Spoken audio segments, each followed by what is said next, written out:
So here's the thing. I just told you that there's a linear ordering for the integers. And yeah. So there is a different way of ordering the integers that will give us a lot of information about them. So here's the way to define it. Actually, before I define it, let me show you something cool. Theorem. So this theorem is called the division algorithm. I want to do this before I define divisibility, just to highlight the fact that we don't need it yet, right? Even though it's usually done inside the chapter of divisibility algorithm. It's also called the QR formula. Same thing. Or the quotient remainder formula. So like I said, I'm going to drop the subscripts because, I mean, what else would they be, right? So let's say, okay, give me a second. Let me try to see if I can use the same letters. So let's say that A and D are integers and that D has to be at least 1, right? Basically a positive number, non-zero. And then the division algorithm says there are unique Q and R in the integers. If you've taken this course before, you may have realized, actually, I'm not saying anything about that there are unique integers Q and R that satisfy two things. First of all, A is the same thing as D times Q plus R. And 2, you pick R to be smaller than D, but still like non-negative, right? So since Q is unique, there's only one Q that satisfies this. It's usually called the quotient. It's not, it doesn't have anything to do with the set quotient. Those are just numbers, right? Sorry, just words. It's not really, it's unrelated to the other type of quotient. And this is called the remainder. Now, how does this make sense? Well, you've done this before, right? So the idea is that, imagine that you have a quantity, what's a good number? 17. You have like a piece of, I don't know, like a rod or some sort of wooden pole that's length 17, and you want to cut it up into pieces of length, what is it, 8, right? It's not to scale. Yeah, I should try to draw it more or less to scale. And you want to cut it into pieces of length 8, then how can you do this? Well, I can definitely extract one piece of length 8, right? So you make a cut, you measure out a length 8, and you make a cut, and then what you have left is, of course, 17 minus 8, which is 9, right? So 9 is still bigger than 8, so you can definitely make another cut. So you make another cut after length 8, you measure it out, and now you have 2 pieces of length 8, and the remaining part at length 1. Once the remainder is smaller than D, right? D is the length you're dividing by, or the length that you want to find to cut, then you cannot do that anymore because you cannot find something of length D inside a remainder when it is smaller than D, right? So basically, this tells you that there are 2 copies. Wait, yeah, 2 copies, and there's a remainder of 1. So if you divide 17 by 8, you can do this twice. The quotient is 2, but you have a remainder of 1. It doesn't divide evenly into it, right? That's the intuition behind it. Something very, very familiar to you, hopefully. Now, 2 things we have to verify. We have to verify that there exist 2 integers Q and R with that property.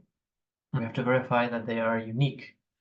And if you've taken this course before, I would like to highlight that there's only one correct way of proving the uniqueness thing. And okay, let's do that this time. Proof. Okay. So we are going to prove this by strong induction. First example of strong induction done during the lectures, right? Strong induction. Now, why is strong induction a good candidate to do this and not weak induction? Weak induction reduces a statement to something of the predecessor, right? If you're doing something by weak induction, you want to prove something about n plus 1, assuming that you know that that is true for n. But here, this doesn't seem very useful, because let's say that you already know how to divide a into d and r. Sorry, into d, right? How would you divide a plus 1 into d? That doesn't seem like it would have any relation, right? And the example you see here, what if I want to divide 18 into 8? Well, I mean, sure, if you're just one unit away, you can increase the remainder by 1 and have the same quotient, but that doesn't always work because you might get a divisor, right? Sorry, a factor. If I do this over and over again, eventually I'll get to, I don't know, attempting to divide, say, 23 into 8 and then 24, and then both the quotient and the remainder change.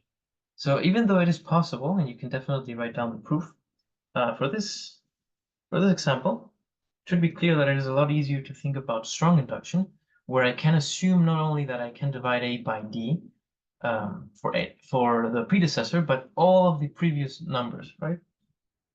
Strong induction on A. A will be the variable I'm reducing on. So strong induction on A. So what would be the base case here? A is allowed to be any integer, right? So actually, there's two ways we can make sense of this. So let's first assume. Of course, I said we don't have induction on the integers anymore. So first assume. Let's divide by cases. Let's assume that this isn't just an integer, but a natural number. So we can do induction. And then the negative case will just be flipping. You just have to include a negative sign and possibly shift the remainder, right? So strong induction on A. The base case is 0, right? How do you divide 0 into D? Well, quotient and remainder being 0, right? So wait, is a quotient on the left side or the right side? Is it more natural to write it on the left side, maybe? Yes, it doesn't really matter, right? So this d times quotient is 0, remainder is 0, and that's the only way. To write it, right? But let's focus on uniqueness later. So this is the first part of the proof is existence. Now, I could do this proof not only by strong induction, by using the well-ordering principle, by writing this as the smallest element inside a carefully chosen set. And I've seen some people write the proof that they say, well, the smallest element is unique, therefore these elements must be unique themselves as well. That is unfortunately wrong, right? Of course, there's a smallest number bigger than 5. That doesn't mean that there is a unique number bigger than 5. So, yeah, if you've taken this course before, make sure you review your notes. Or not. Anyway, so this is how we do the base case. Now, assume. What is the hypothesis, right? Assume that for all numbers bigger than a, this is just existence, so I don't have to worry about uniqueness. There exist QR integers such that k can be divided into d, right? D is fixed from the beginning. So maybe I should do that. Let d be bigger than 1, just in case someone is wondering. K is q times d plus r. Right? That is the inductive hypothesis. So now, how do we prove that this is true for A? Right? That is the question. So the trick is to consider something smaller than A. And like I said, A minus 1 is very unlikely to be productive. But if you look here, what would be the most natural thing to consider? Well, A, which is playing the role of 17 is playing the role of A here, right?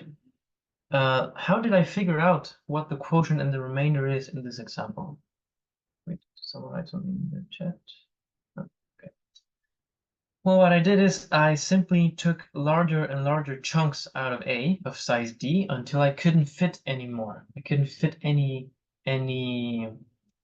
amount into the remainder.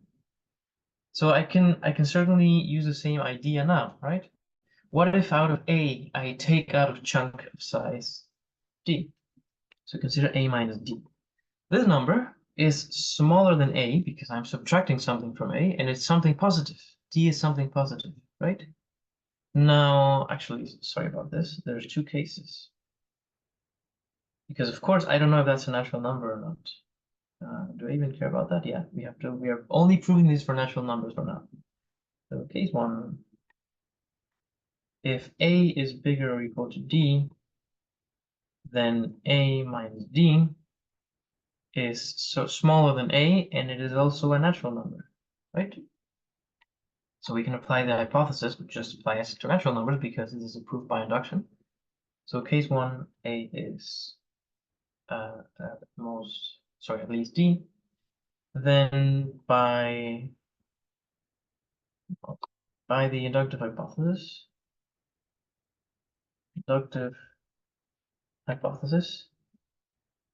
there are Q and R such that, let me call the R prime, or actually the Q prime. A minus D is something smaller than A, so the hypothesis says that I can definitely write this as Q prime D plus R, right? But then notice that I can just add D on both sides, right? So A is the same as Q plus 1D, and the same remainder, right?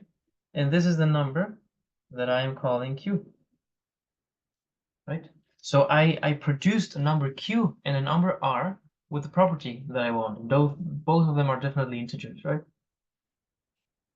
So that's case one. Now I have to address case two separately, unfortunately, which is what happens if A is smaller than D. If A is smaller than D, that means that the chunk that I'm trying to divide into D is already smaller than D. Well, this won't be possible. You cannot fit anything of size D into something that is smaller than itself, right? So this case is actually really easy because all I have to do is write, sorry, is it Q first? Yeah, Q first. I'm writing the order. It doesn't really matter. So I can fit many pieces of size D, then the remainder is A. But notice that A satisfies what I want, right? A being the remainder is perfectly acceptable because all I'm asking is that it's a non-negative number. So it's a natural number, right? And it's smaller than D. So A can be its own remainder. No problem there, right? So this works. If you think about it, this is the first kind of harder proof that I'm doing so far, but this is a proof by strong induction. Right, so we're done. We covered all cases, and I showed that no matter what, A can always be written as QD plus R. So this finishes the existence. Now, how do you show that those are unique? I think it's best to separate these two proofs, right? So suppose that QR satisfy 1 and 2. Okay, maybe I should say Q, R, R. How do you prove that something is unique? Well, you take two objects that satisfy the same property, and then you show that they're equal. That means there's only one object that could have satisfied that property. Now, we already know that these objects exist. There's at least one that does this. I have to convince you that there is at most one that does this. Now, this might seem a bit tricky because now I have more more parameters, right? It's not just the uniqueness of Q independently of R. Both of them interact with each other. Okay, so how do I show uniqueness? Well, assume that Q is different from Q prime. If they're equal, then I'm done, because I want to convince you that Q and Q prime are equal, and that R and R prime are equal. So let's just consider the first case when Q and Q prime are different, right? Okay. Well then, what can we say? We can do the following, right? If these two numbers are different, that means that their difference, one of them has to be bigger than the other. So maybe I should then, without loss of generality, since I don't know which is which, I can just assume that Q prime is the one that's bigger. It's a linear order, right? We have trichotomy. They must be compared somehow. One of them has to be bigger than the other. And if they're different, well, this inequality has to be strict. Without loss of generality means that if this didn't happen to be true, if Q prime happened to be the smaller number, then the proof should work the same way, just by interchanging the labels, right? There's nothing special about Q and Q prime. If they were different numbers, I would just call them something different, right? So basically, the other case, yes, okay. So this means without loss of generality. Of generality. This means that by assuming that Q is the one that is smaller, I'm not losing any generality, in the sense that if it happened to be the other way around, the same proof would work. I just have to change the labels, right? I don't know anything special about Q and Q prime, right? There's no reason to believe that one of them has additional properties or something. They're just two integers satisfying 1 and 2, along with R and R prime, right? So this basically means if you don't like writing without loss of generality, you can say case 1, Q is smaller than Q prime. And then you say case 2, Q prime is the one that's smaller than Q. One of them has to happen because they're different numbers, right? And what I'm arguing here by writing without loss of generality is that those two cases are identical. They work the exact same way. We can do this later if you want. So let's assume, without loss of generality, we're assuming that Q is smaller than Q prime, right? What does that mean? It means that Q prime minus Q, which is a natural number because of that inequality that I just did. This is a positive number, right? It's not 0 because these are different numbers. So if I multiplied a positive number times D, well, this will definitely not be smaller than D, right? D is being multiplied by 1 or 2 or 3 or so on. It's going to be at least D, right? And now I can use distributive law that I already argued exists for the integers. So this is true. And by property 1, dq is the same as what? dq is the same as a minus r, right? A minus r in the integers, if you will. A minus, A minus r minus A minus r prime. Sorry, this one is the one that has prime. I'm just substituting in the property 1, right? Now the a's cancel out very conveniently for me, so this is just r minus r prime, right? But what's the weird thing about this? Well, r minus r prime will definitely not be bigger than the d.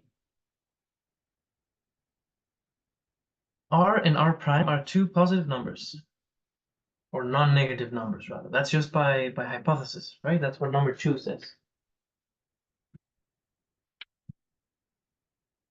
So why can't the difference be bigger than d, or at least d? So this is property 2. This is because R satisfies property 2, right?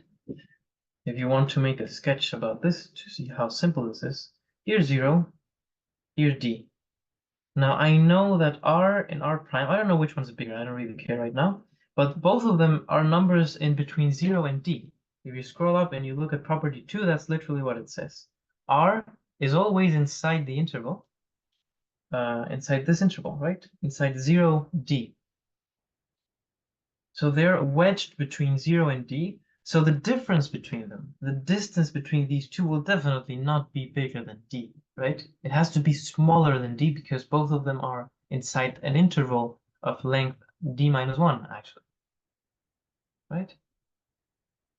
So this is my property 2 that I'm using right here. And you can see why this is weird, right? By transitivity. If you look at the leftmost thing I wrote in this inequality, that's d.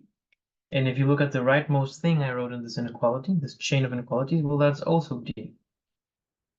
It's a contradiction. Now, why did I get a contradiction? I got it by assuming that q and q prime were different numbers. So they must be the same. But if they are the same, then by 1,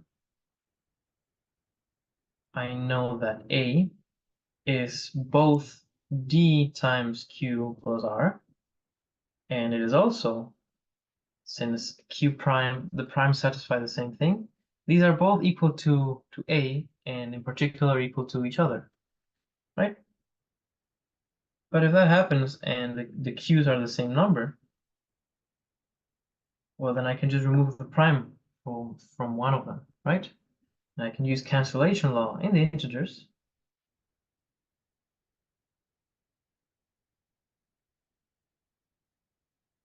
to get what I want. So the r's are also equal. This finishes the proof.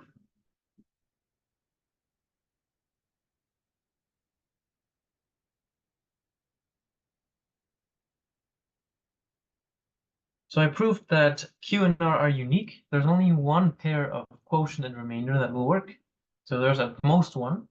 And I also proved the existence, that there's at least one pair q and r that satisfies that property, right? Unfortunately, there doesn't seem to be very standard notation around how to call these things. If you're into computer science, you might call, sorry, not exercise, example. We will introduce notation to refer to these in the future. If you're into coding and stuff, then the quotient is usually denoted by, I think if I get this right, a divided by d, and the remainder is usually denoted by, well, by this, right? So it has to depend on both a and d, and they're unique, so you can define them as operations.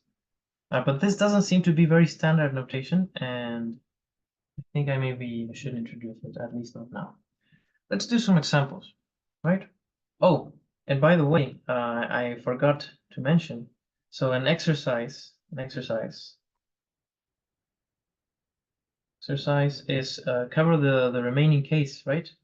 What happens if minus a is a natural number? So do the case where you have a negative number. Do the case when a is negative, right? We haven't covered that. We assumed to do induction, we assumed that a is non-negative, a natural number. You don't have to repeat the proof, of course. This will follow from applying the same thing you already know to minus a, which minus a will be a natural number in this case, right?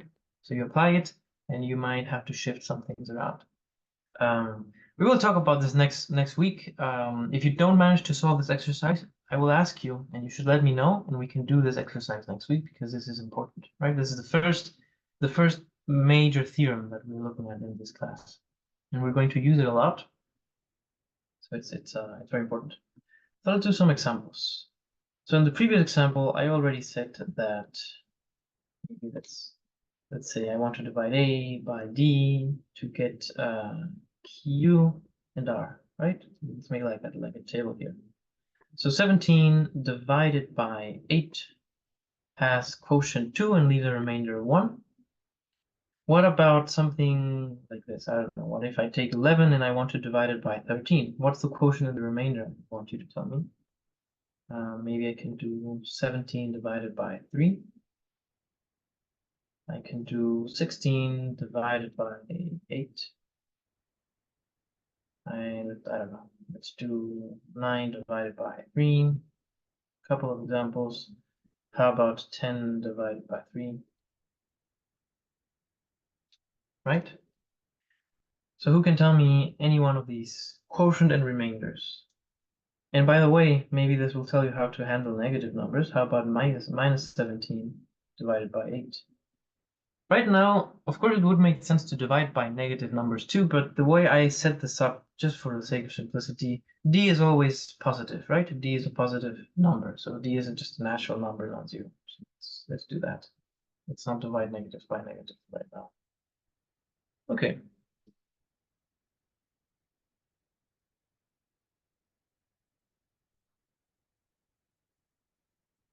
Okay, so we got one answer. Another interesting answer that I've got different opinions here already is what about 1 and -2? I agree that this equality is satisfied, but part 2 is not satisfied because the remainder shouldn't be negative. I want the remainder. Um, okay, yes, I see. The remainder has to be positive, or sorry, non-negative. It's smaller than 13, right?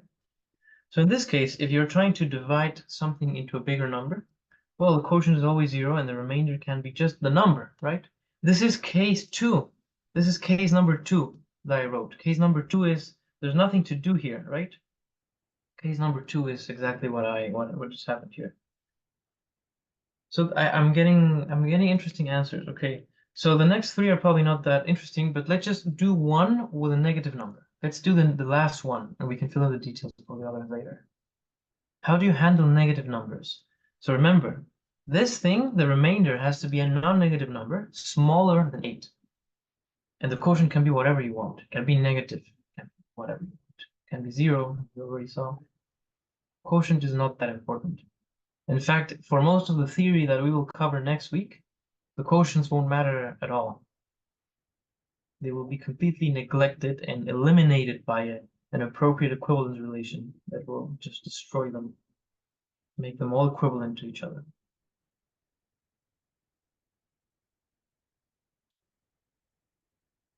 Okay, so who can tell me how to solve this one? Minus 17 divided by 8.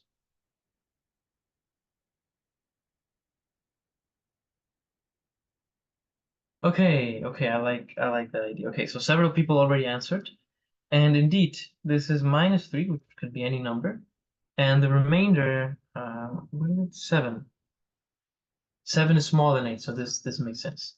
Now, I just want you to think for next class, if you want to solve this exercise that you can see at the top of the screen, I want you to think about what rule you use to combine these two. Because you didn't really have to do anything new. You just had to know how to divide a positive number into 8, and that tells you how to divide any negative number into 8, right? What's the relationship between the quotients and the remainders? And that'll give you the answer. Okay. So this is the end of the lecture. I'll stop here and stay here for questions.